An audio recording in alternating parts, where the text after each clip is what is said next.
Bonjour à tous et bienvenue pour cette prise en main. Aujourd'hui on va parler du Xiaomi Mi 9. Alors forcément je fais le chemin inverse, je passe du Mi 9 SE au Mi 9. Donc la version la plus haut de gamme du Mi 9 à l'heure actuelle. Alors forcément je fais la vidéo au moment où le Mi 9T va être annoncé avec son côté full borderless. Et donc le test arrivera juste après. Donc c'est un petit peu dommage, mais mieux vaut tard que jamais. Il reste tout de même très intéressant. C'est pas parce qu'on met une caméra pop-up que d'un coup il devient mauvais, loin de là. Donc ce smartphone, bien évidemment, donc il est vendu à... Et forcément je l'ai pas...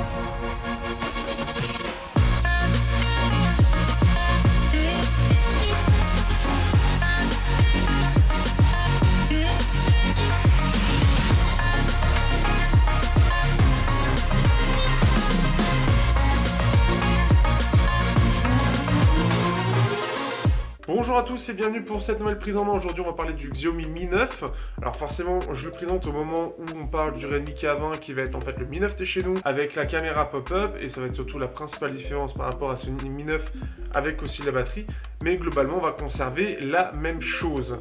Il est vendu en version 664 à 500 € et 628 à 530 €. Donc c'est quelque chose qui est très compétitif en termes de prix forcément. On est sur un smartphone, alors pour le coup moi j'ai fait le sens inverse, Mi 9 SE au Mi 9. Et donc j'ai pu enfin toucher donc à ce smartphone qui a donc déjà le fait d'avoir donc bien évidemment comme de plus en plus le lecteur d'empreintes sur l'écran, forcément là ça loupe, mais sinon elle est fiable. La caméra, le côté polyvalent, triple caméra dont le 48 mégapixels que j'ai pu tester face au Honor V20. Et donc l'écran AMOLED, après qui est HDR, on a cette petite encoche, on en parlera rapidement.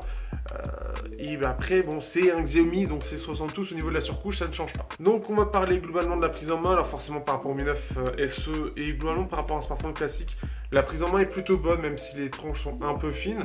Les finitions sont bonnes, j'apprécie bien, il y a un côté vraiment très sobre que je trouve appréciable. Il y a toujours sur cette triple caméra le côté où on a le côté qui ressort un petit peu plus, et on a ce côté forcément les traces de doigts qui vont se mettre très facilement. Ça c'est une première chose. L'écran AMOLED, pas grand chose à dire, il est de bonne qualité, il est bien calibré et il est globalement au niveau de la luminosité, au maximum, minimum, tout ça, tout est bon. On a le suivi MUI qui est plutôt bon, il faudra voir surtout pour la partie Android, mais en général les hauts de gamme sont plutôt bien lotis de ce point de vue là. La batterie de 3400 mAh, au niveau de l'autonomie on est sur les 7-8 heures, donc pas de soucis. On est en plus aux alentours des 6h30, 7h30 à peu près, donc ce qui fait que c'est plutôt pas mal, on a une bonne autonomie. C'est ce à quoi je m'attendais après avoir eu le Mi 8. On a quelque chose d'ailleurs qui est un petit peu moins lourd que le Mi 8 justement, et mieux fini. C'est quelque chose que je remarque, c'est vraiment, je le trouve mieux fini, je le trouve moins balourd entre guillemets, moins grossier en fait. Donc ça c'est une première chose. La principale chose dans laquelle on va parler, ça va être surtout le côté photo, puisque la photo, on est sur une triple caméra, vous savez, donc la principale en 48 mégapixels, un 13 mégapixels en grand angle et un 8 mégapixels en ouverture 2.4 pour la partie x2. Il faut savoir que ce sera la même configuration que sur le Redmi K20, le peu que j'ai pu faire, donc que j'ai pu regarder, c'est qu'apparemment le K20 fait de meilleures photos. Alors est-ce que c'est l'algorithme qui est mieux, je ne sais pas. Néanmoins, j'ai pu tester donc l'appareil photo dans diverses situations, de nuit, quand il fait pas très beau, quand il fait extrêmement beau, notamment face au Honor V20 qui a été le premier à avoir ce IMX 586, le 48 mégapixels. Pour être très honnête, j'ai été un peu déçu. Je m'attendais, surtout au vu du score d'Exo, à avoir un smartphone qui fasse, et ça aurait été un peu pour moi logique, un smartphone qui fasse de meilleures photos que le Honor V20, puisque c'était le premier à l'utiliser. C'était quand même en collaboration avec DxO, mais c'était le premier à l'utiliser, donc je me suis dit, bon, il y a des choses qui étaient améliorées, c'est sûrement le premier, il y aura des mises à jour. Il n'y a pas eu grand chose en termes de mise à jour sur le V20, qui ont amélioré la photo en tout cas, et ce qui fait qu'en comparaison, notamment sur le 48 mégapixels, le V20 est bien meilleur. Alors, globalement, ce qu'on peut retenir du Mi 9, c'est qu'il aime bien avoir des photos qui sont chaudes. C'est quelque chose qui ressort assez souvent d'ailleurs sur les Xiaomi. Donc ils ont tendance à avoir des photos qui sont un peu chaudes, ce qui a tendance à un peu plus flatté, mais qui gardent un peu plus l'ambiance de scène. Par rapport à l'ambiance que vous avez de scène, d'ailleurs, ça aura tendance à être un peu plus chaud que la normale, là où l'Honor aura tendance à blanchir, à avoir un côté vraiment neutre. La plus grosse différence, en fait, c'est surtout au niveau du post-traitement et surtout en 48 mégapixels. Les détails en termes au niveau du 48 mégapixels sont clairement meilleurs et sont clairement à l'avantage du Honor. Le Honor a clairement, enfin globalement, il a une meilleure dynamique, il va mieux gérer les détails et les micro-détails, il va mieux gérer le contraste. Le Mi 9 a tendance à un petit peu en abuser. En plein jour, par exemple, sur un bâtiment qui va être noir et blanc, le blanc, par exemple, même en 48 mégapixels, il va avoir tendance à cramer le blanc, ce qui fait que comme c'est des carrelages normalement, et bien là on les voit pas parce que le blanc a tendance à cramer, à ressortir en fait, là où le V20 le maîtrise bien, on arrive à voir les carrelages, alors que c'est très fin. Et c'est ce qu'aurait dû apporter normalement la partie 48 mégapixels du Mi 9. On aurait dû avoir quelque chose d'équivalent, voire meilleur. Sauf que le traitement photo du Mi 9 a tendance à lisser vraiment, même en 48 mégapixels. Là où le Honor V20 lisse un peu moins, donc il y a plus de grains, mais par contre il y a plus de détails. Là où en fait, ce qui va changer sur le 48 mégapixels, c'est que, et c'est ce que je remarque en fait, et j'ai surtout remarqué en faisant la comparaison entre les deux, c'est que les photos qui sont bien réussies et bien détaillées ne sont pas forcément légion. Il faudra souvent refaire plusieurs fois la même photo parce que si vous bougez un petit peu ou ceci ou cela, la photo perdra très vite en netteté.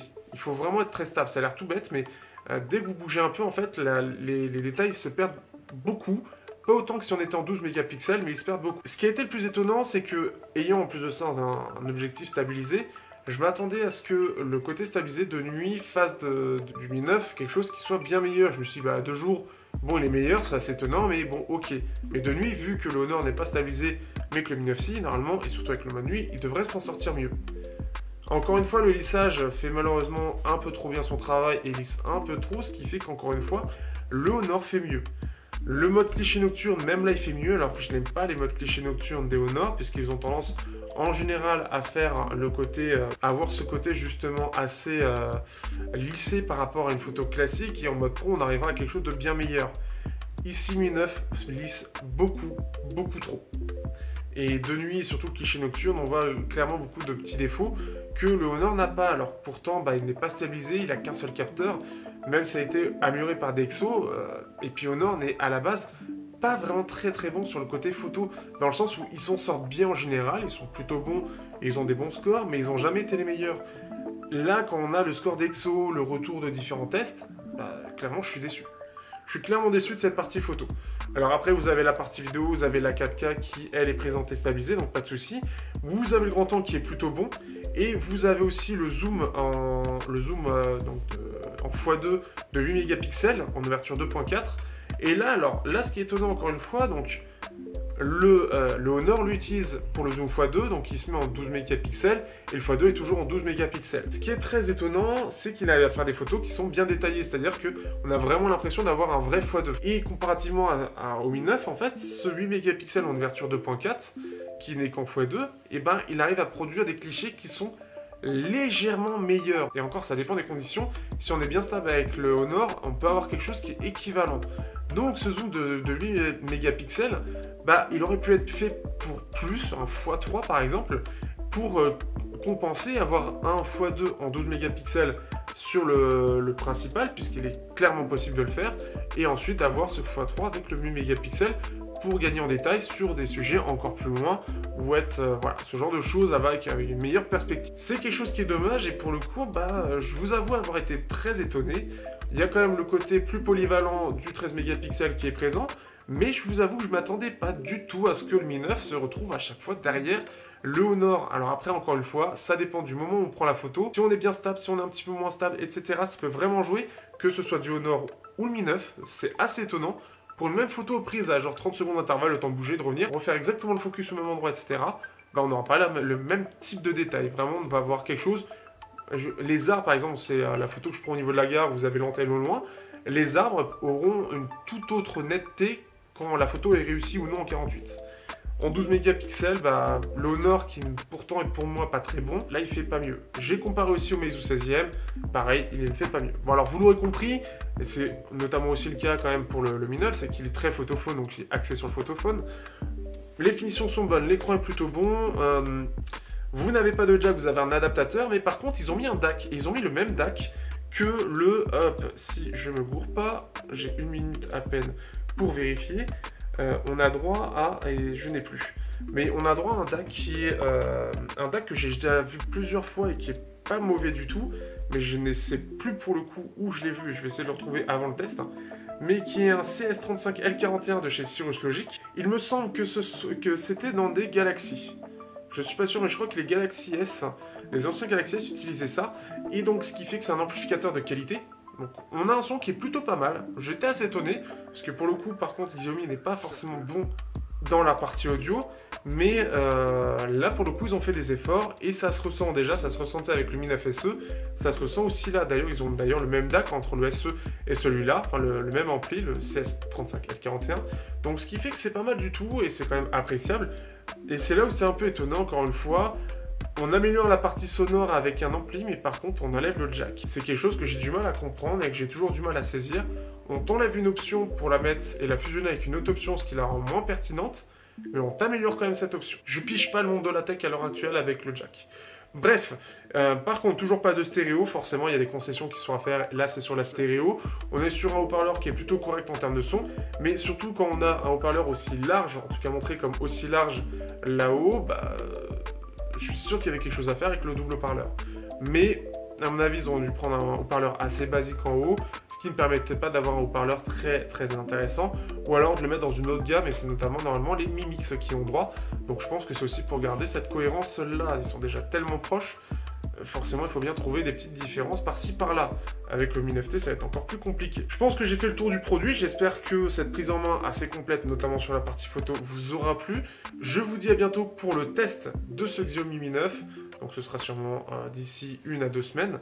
Et donc, à bientôt. N'hésitez pas à partager, liker, commenter, partager votre expérience parce qu'à mon avis, plusieurs doivent avoir un Mi 9 pour ceux qui regardent cette vidéo. Et n'hésitez pas aussi à partager toutes vos informations, à me supporter. Vous avez YouTube, Tipeee, etc.